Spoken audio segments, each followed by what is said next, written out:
Hello, in this video I want to show you how to add admin password to Asus ROG motherboard.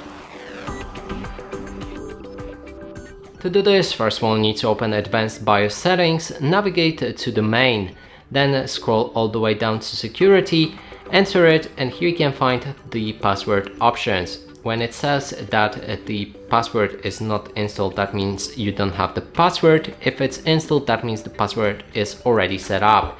Now to actually set up one, we'll need to click on administrator password, create a new password in the line right here,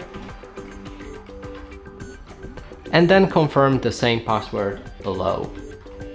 Click on OK, and after a few seconds your password should be installed. And that's it for this video. Hope you like it. Please consider subscribing to our channel, leave a like and a comment below.